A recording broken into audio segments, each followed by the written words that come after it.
Okay, I wanted to give my own little review and response to Chad's review on the movie Sound of Freedom. And I've been thinking about it quite a bit since I saw it. And um, obviously, some of my thoughts are affected by. I saw the interview with Caviezel and Ballard and Peterson beforehand, and I'm there. There's obviously things that are going to frame the way you perceive a movie. I didn't go in as a movie critic who doesn't read reviews and just goes in blind and sees it for the first time. So I brought something to the table, and like Chad, I would say, yeah, I think people should watch the movie, support the movie, etc. But I have some thoughts about some of what his complaints were, because these are complaints that I've pushed back against in other areas.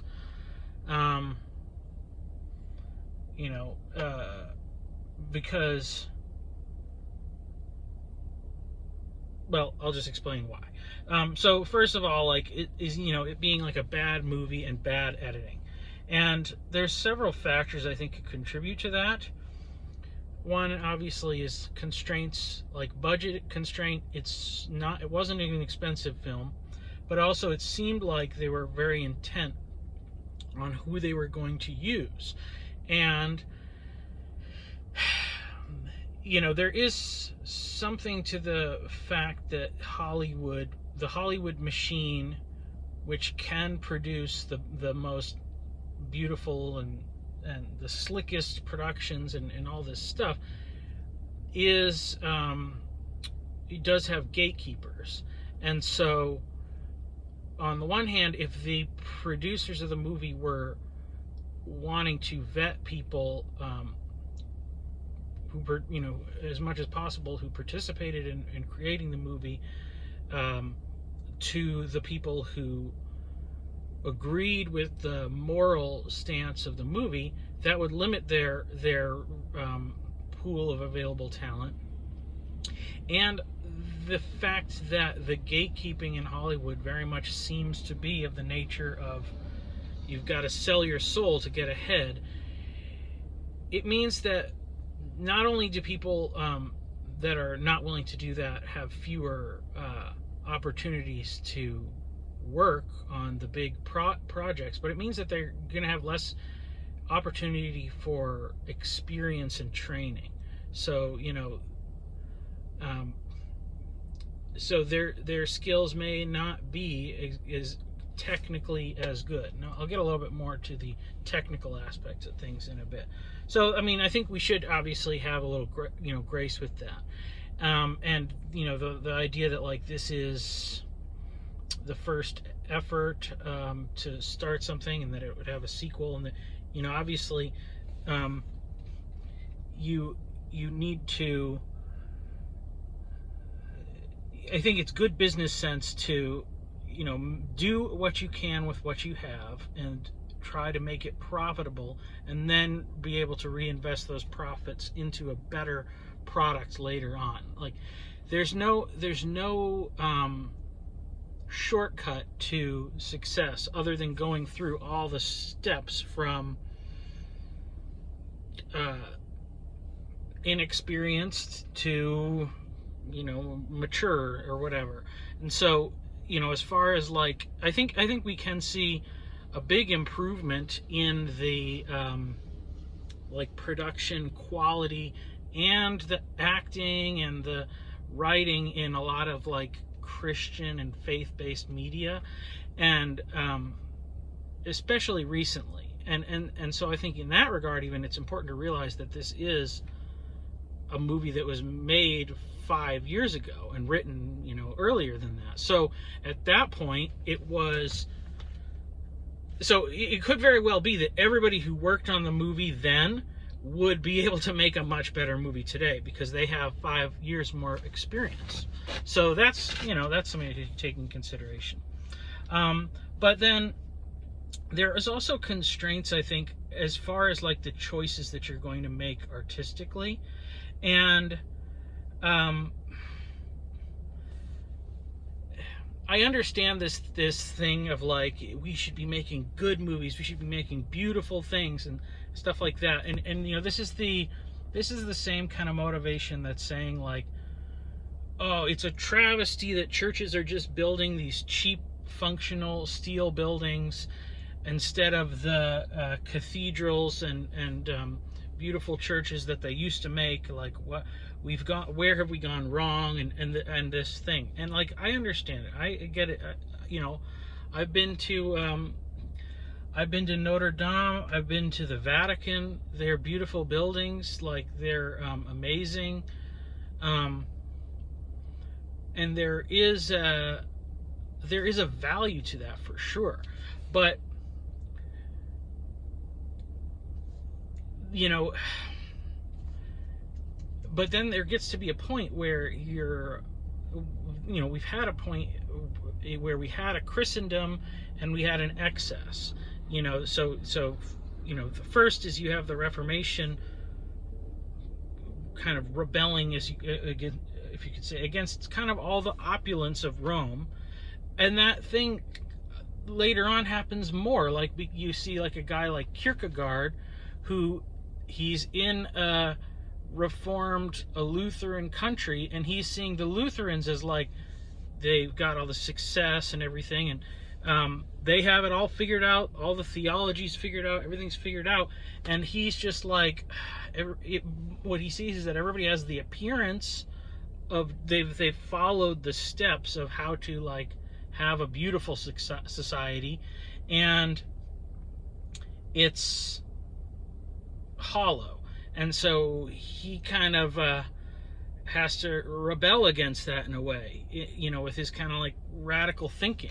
And I think that there's a similar thing with like the Hollywood machine. And, you know, like on the one hand, and I would say like this is here's a good comparison. So like on the one hand, you have platforms like Daily Wire, who's trying to say, you know, they're not Christian, they're conservative, and so therefore they're opposing a liberal or leftist machine. And, you know, they're more news based, but they're trying to branch out into entertainment and things, and they've had some movies, and they're trying to make documentaries and TV shows and things like that. And they're very much trying to do the thing of, we're going to excel, we're going to be just as high quality as the competition. And that's one approach. But on the other hand, if you look at like this little corner, I've heard it from many people, including like Burn Power, who has a very skeptical view of production quality because of because of its propaganda value. And I've heard it from him and from many other people talking about like, I'm not trying to have the best quality. I'm not like trying to produce an amazing thing. You know, it's this sort of like authenticity, and we all do this. I do this, Chad does this authenticity thing as a means of getting people to actually listen to the things that we're trying to say. In other words, we do to a certain extent recognize that quality of production can mask or distract you from hearing what you're supposed to hear. And so I don't know how much of it is due to like limitations on budget and constraints on the talent available, or if some of the like bad editing and stuff was intentional. I mean, I didn't analyze it. I guess I'll have to watch it again. I didn't analyze it the way Chad was, because I'm not really a movie aficionado, but I can say like of the way that it made me feel, like it did have like a certain choppiness, and especially say like in the beginning, where it was making me feel a certain thing. And like I would say it was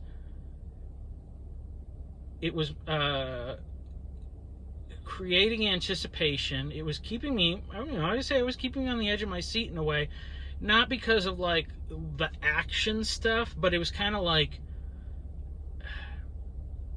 they're showing the different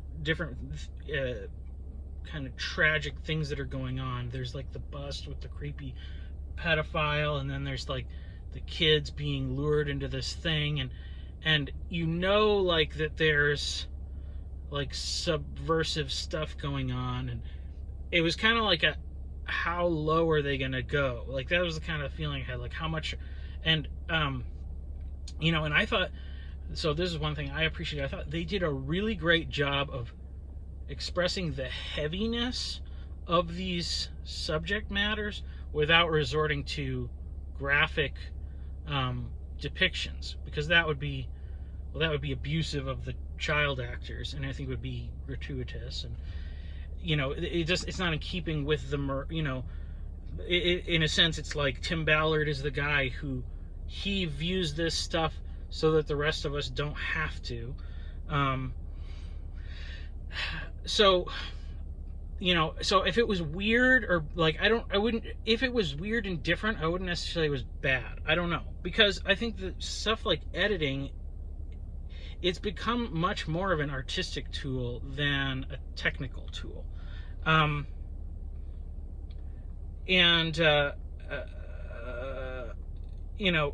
like, so this is an example I thought of with this thing of like good art and bad art. And I was thinking about music, and like you have like contemporary Christian music as an example. And on a technical level, contemporary Christian music is one of the highest quality, because the sound engineers and the editors and the mixers are all they are top notch. Like the production quality is at the top. There's no technical aspect that like any big studios in LA or New York City or anywhere else there's no technical advantage that anyone else has over them. There's no thing that someone else can do that they can't do on the technical level. However, the artistic choices people criticize. And of course you can say like pop music as such is a lower form of art than like Bach. Bach was the pinnacle of Christian music composition. But, it's not competing against classical music. It's competing against other genres of popular music. And some of the distinctives, and there's some guys on YouTube that'll criticize this, is like contemporary Christian music has almost no dissonance, virtually none, no dissonance. It basically follows most of the like normative rules of music theory. It doesn't have weird outside accidentals in the notes, and there's not a lot of a weird like abrasive sounds. Everything is a good quality sound. They only use good singers. And of course, you compare that to a lot of other genres, like country is really polished in the same way. But then, and it's like, why do people, and so people probably have similar complaints, because a lot of people don't like country music. But then you look at the other genres, and you would say like, okay, we like certain types of rock music, folk music, indie music more, even though on a technical level we would say like this person's a worse singer, this person is a worse musician, they have a more abrasive sound, they have more dissonance. And so those are things that from a technical aspect we would say like those are worse choices or they're mistakes. But what it does is that it affects our emotions in a different way, and that's the point of it. So I would say like, yeah, it's not great that there's a genre of Christian music that's just like designed to make people feel good and happy all the time.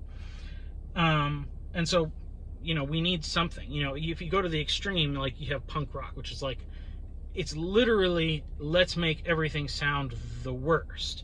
The tempo is going to be faster than reasonable. The singing is going to be screaming, and it's going to be bad. The guitars are going to sound bad. Like, it's literally that's like taking a, like crooner music or something that was popular at the time, and literally just trying to do everything the opposite. And so, and I don't really like punk music, but that's what its goal. And so that, and the point of that is that it's supposed to shock you out of your normal day. And I would say, is that effective? No, because what does it do? The people that like what they like just say, oh, how can you listen to that obnoxious rubbish? But if you have something that fits within the genre, that's normal for what it's supposed to be, and you tweak one or two variables, and you put like that one weird note in, or that one vocal that like doesn't quite make it, what does it make you want to do? A lot of times it makes you want to listen to it over again and be like, oh, what is it about? Like, sometimes you notice these things if you're a person that's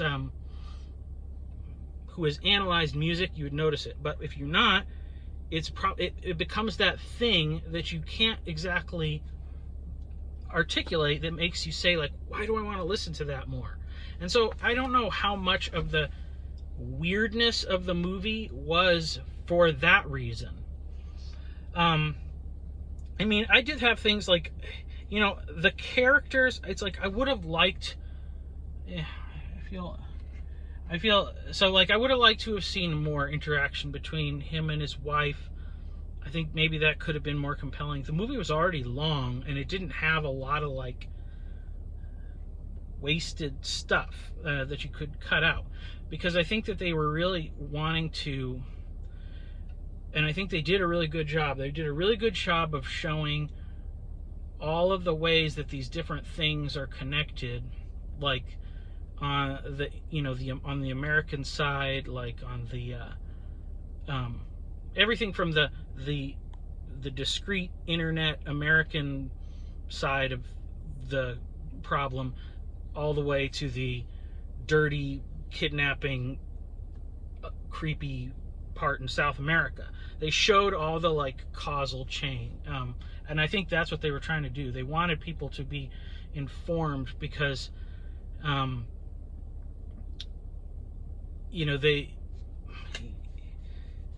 those details are important. So like I don't know what they could have trimmed out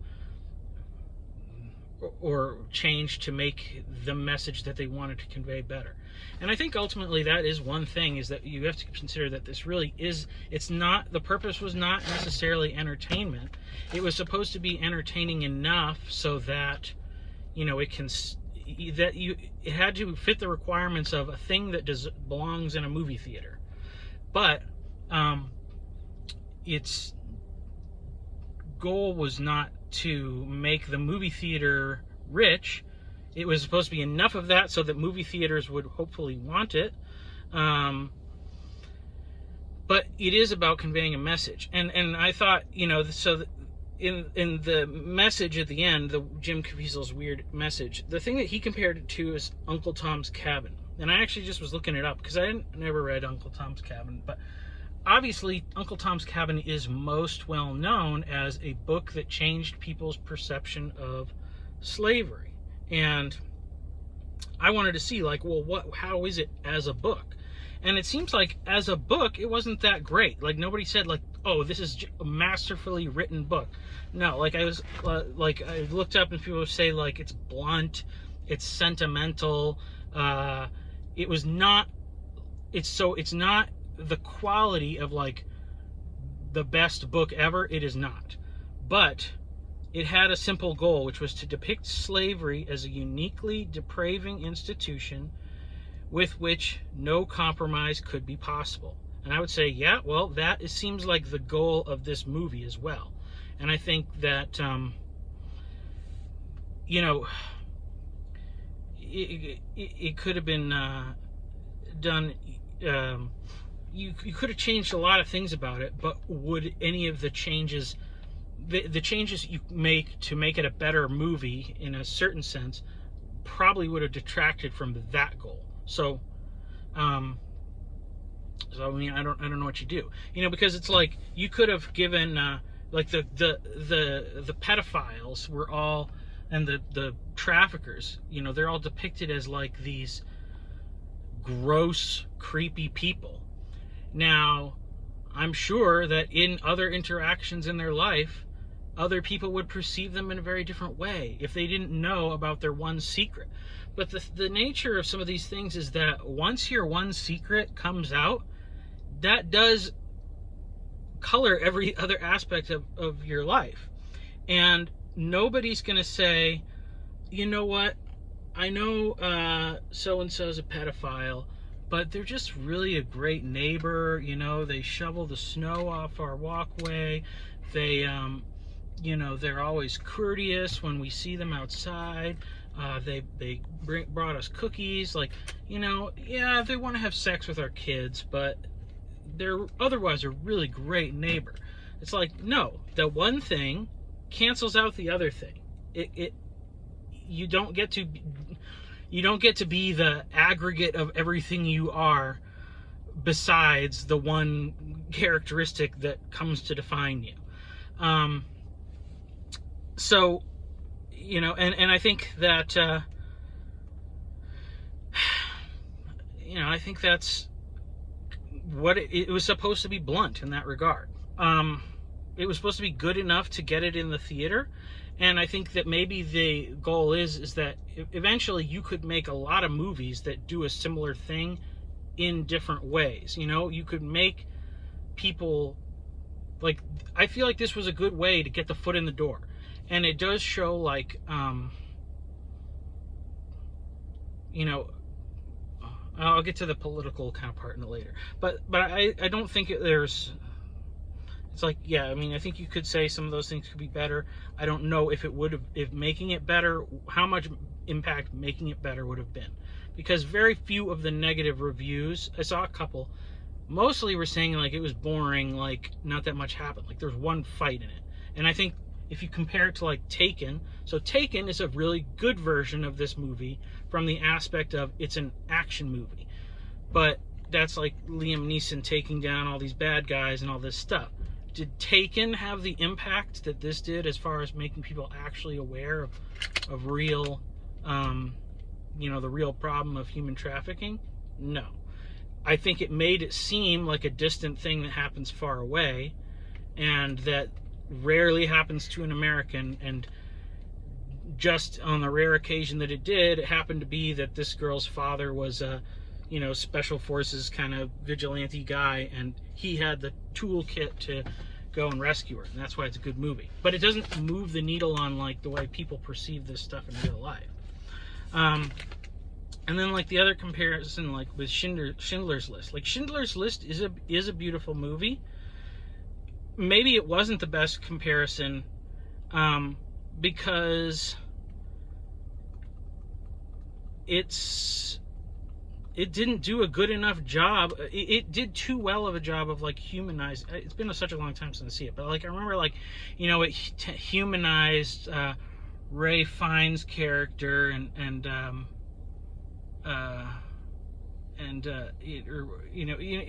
made it like, oh, these are real people, and they were in a,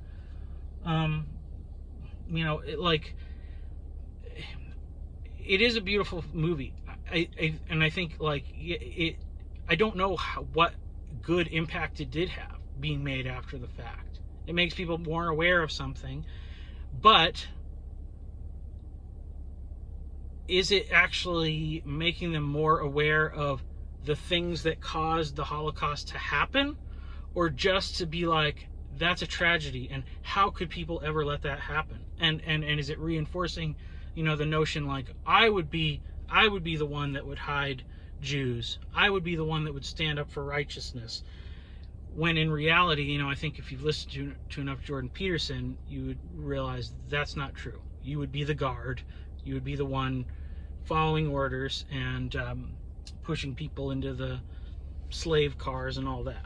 So, I don't think of Schindler's List is a beautiful movie. I don't think it does anything effective morally. I don't think it would.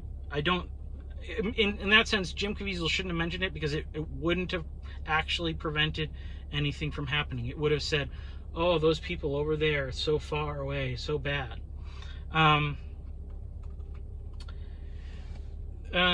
Jim Caviezel and Tim Ballard are both weird people. This is true. And I think that, honestly, yeah, that's really true. But I think, like, weird people are so much more effective at actually getting things done in the world than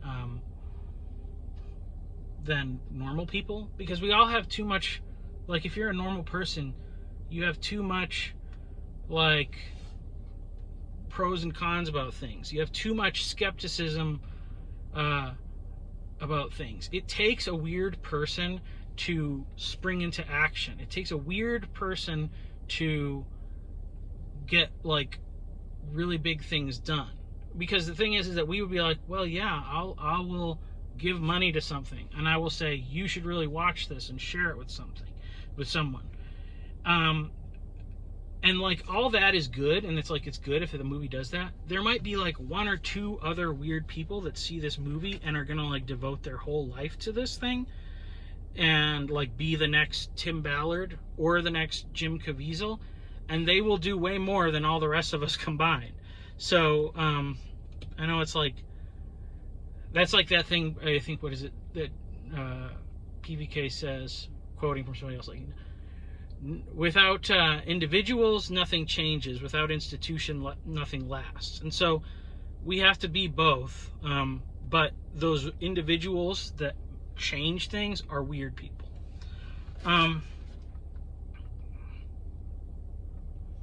As far as, like, the political kind of thing of, like, what was driving this and stuff, I think that this is that Disney and Sony and them that had the rights of it or whatever, they dropped the ball. Because 5 years ago, the power of Hollywood was such a monopoly that, like, just canning something was pretty typical. Because they would say, like, you know, this movie's been made, we've spent the money on making it. Because I think they're actually really good at managing, like, their avoiding the sunk cost fallacy. Because the sunk cost fallacy would be like, it's okay, this movie cost us $15 million to make.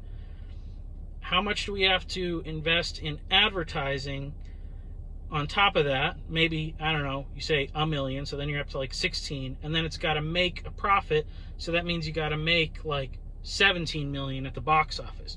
And maybe they just thought, they could say, well, we just don't think it's going to make that much money. Now, chances are they could have just released it with minimal fanfare 5 years ago. Maybe it would have recouped their investment, and it would have just died and gone away. But I think that it was for ideological reasons that they, you know, because, yeah, I'm definitely, you know, like, you had Harvey Weinstein, and I mean, I don't think he wasn't even arrested then. He was still, like, out there, maybe, or, you know, I don't remember when he got arrested, but, like, the Me Too stuff and all that, like, there was people in power that would squash stuff like this when it comes up. Like, we know this. We know there's corruption. We know that there's people in institutions that would prefer not for a movie like this not to get out. Because, you know, if you start looking into child pornography on the one end and, like, sex trafficking on the other end, it's not going to take long before you're going to get to a Hollywood connection or a government connection or, you know, political people involved. It's not going to take long. So the best thing would be, like, let's not have people look into it. And I think that that's actually probably another one of the strengths of the movie, I would say, and it probably contributes to some of the, like, the weird choices that they made. I feel like they gave you a lot of things to think about and maybe research and look up without, like, giving you the full explanation. Because once you have the full explanation of something, that's like that, I don't know, it's one of these other things that Peterson or Vervaeke or one of these guys talks about, like, you know, if you think you know all about something, you just kind of shelf it in your mind and be like, yeah, I know all about that, and you never bother doing anything about it. But when you have to find out something for yourself, learn it for yourself, then it becomes like a much more of a real thing. And so I think they did a good job of kind of like leaving enough kind of breadcrumb trails for people to start looking into this stuff on their own. And like there's already been a lot of people doing that. So I think that shelving the movie thing was a big mistake. If they really wanted it to go away, they should have just released it and just let it die. And I think that caused a lot of a hype. I think that the reason why it got blown up was because Angel Studios, and I don't think Angel Studios did it as a political thing, because they're very much a grassroots. It's the same exact marketing company and marketing strategy, I would say, that that they did for The Chosen. The difference is that The Chosen is explicitly religious. So everybody who is saying you got to watch The Chosen and sharing these things and paying it for it and all that, they're all Christians, more or less. Whereas this is actually a much broader base of appeal. And it should be something everybody cares about. But it does go into more on the conservative side, or the conservative side cares more about these things, or brings them up more often. Conservatives think having children is good and want to have children, and therefore protecting children from sex trafficking or from like gender ideology is a good thing. So that's why it's part of a right-wing thing. The left just thinks you should have a dog instead and just have a nice lifestyle, because that would be better for the climate. So that's why there's a divide there. There shouldn't be. Everybody should be concerned about this topic. And I think, obviously, the thing of like, oh, it's connected to conspiracy theories and stuff. It's like, well, there's obviously a real root to these things in all the conspiracy theories. There's obviously real people who traffic kids and who hurt kids, and there's a real thing to that. I think where it gets muddied on a conspiracy level is that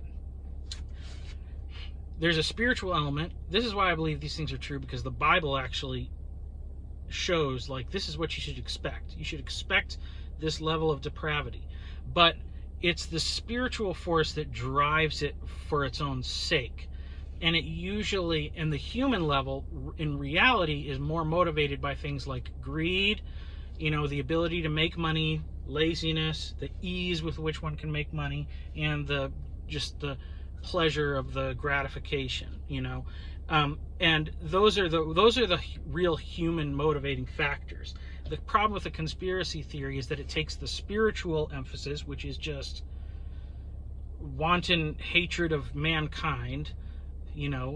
That's the devil, and it imposes that onto a human organization. And I think that's kind of the problem with most of the conspiracy theories, is that it thinks like, if you got rid of these people, like it's basically saying like these people, like the Illuminati or whoever runs the world, they're like the devil, and if you just got rid of them, everything would go bad. Well, the devil would just tempt the people who would then be in power to do similar things, and it wouldn't really get rid of the problem, because it's spiritual in nature. But there is obviously but the huge problem is that economic forces and political forces incentivize this behavior, and I think that's where this movie is helpful, because it helps people to start thinking about stuff of like, well, if we just all stopped looking at pornography in secret, then people would stop making it, because they wouldn't be able to get money from doing it anymore, and that would like make the demand would plummet, and then the supply would dry up, because people wouldn't expend the effort. So like, but that's a spiritual problem. Or political things are good because they can make it harder, like whatever there is. There's You know, like Pornhub got shut down in a few states because they said, like, if you can't verify that these people are all over the age, like, you know, we're gonna, you know, if we find out, you know, you're gonna get in trouble. And they just said, we're not gonna. That law made them say it's not worth it to operate in that state anymore. So, like, that's a big win. That's a good thing. So, you know, there is good things that can happen through political means. But I think, it's all the outrage is really what drove it, because I think it was Angel Studios is Christian, you know, whatever, they're Mormon. It's a faith-based thing that started it, but then the opposition wanted to make it all about conspiracy theories, and that's what turned it into a right versus left thing. And honestly, I think it's good, because if people are saying, you know, because I see a lot of people saying, like, why is this a right versus left thing? Everybody should be against child sex trafficking.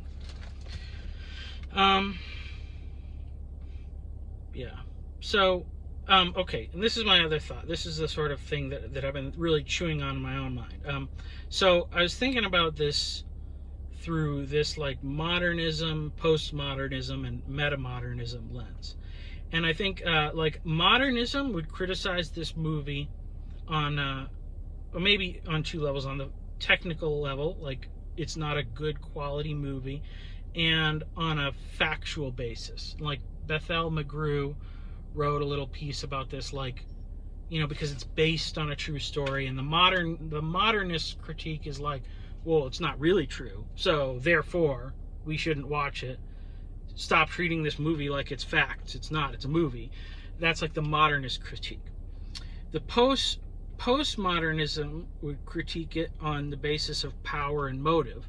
This is what you get from the negative reviews in, like, Rolling Stone and stuff, being like, this is really just a ploy to get people to buy into QAnon. It's really just a ploy to get people to vote for Trump. It's really just a ploy to uphold patriarchy, blah, blah, blah. It's all about, like, it just doesn't see anything there. And I think that the meta-modernism view actually upholds it as a good movie, because the movie conforms to the true story of the gospel. And, you know, I would say, because it would say, like, you know, because modernism says all that there's just facts and that's all there is.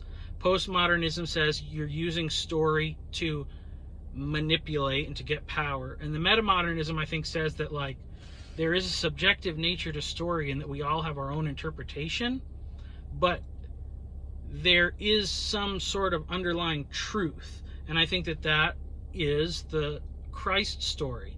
And so Ballard as a person and Caviezel as an actor, as a symbol of Ballard, are both on a personal level participating in Christ, and their actions, both on screen and off, reflect the true nature of Christ's story.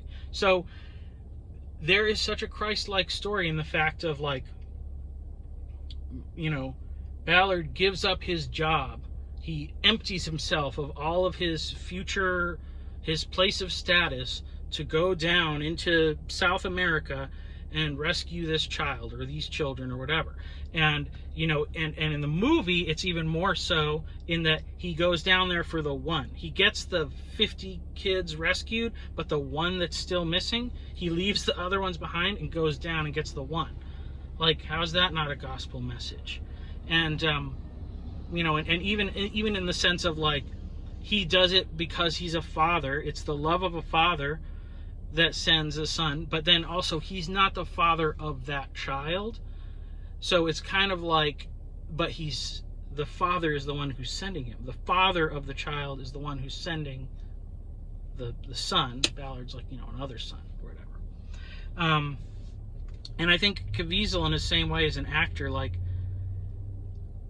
there's something different. Like, acting is a skill, and he's doing it in a way where he's, like, really trying to become the person. He becomes Jesus. Like, he's trying to embody Jesus in the Passion of Christ. And in this movie, he's embodying Tim Ballard, and Tim Ballard's embodying a certain aspect of Christ's nature. And that's where acting is like greater than like impersonation, because you could have somebody who's like great at impersonations, but it doesn't mean that they would be a good actor. Like if somebody could do a great impersonation of I don't know, a president or something, like there's people that, like there's people that can do the voices just right, and they'll even have like the mannerisms, but it doesn't mean that that would be a good person that would do a good job in a movie portraying that character. Like it's good for like oh wow, it just sounds just like them, but what they're missing is the soul of the person. And so that's where like I think Jim Caviezel being a good actor, he's not just, they change his looks a little bit, and he maybe tries to act a certain way to reflect Tim Ballard's personality and things like that, but what he's really trying to do is capture the soul of what he's trying to do. And I think that's where like his desire to glorify Christ through that will pick up on some things that maybe even like, I don't think there's anybody who would say he's not a good actor in the technical sense, but that's where you could say maybe a lesser actor could do a better job than somebody who has greater technical skills, like an impersonator, or like somebody who does impressions is kind of like the ultimate example of how you can technically be good at something and not actually embody the thing. So anyway, my air conditioning is not on because that would mess up the sound, so I'm gonna end this video, and hopefully this will help continue good discussion. So thank you.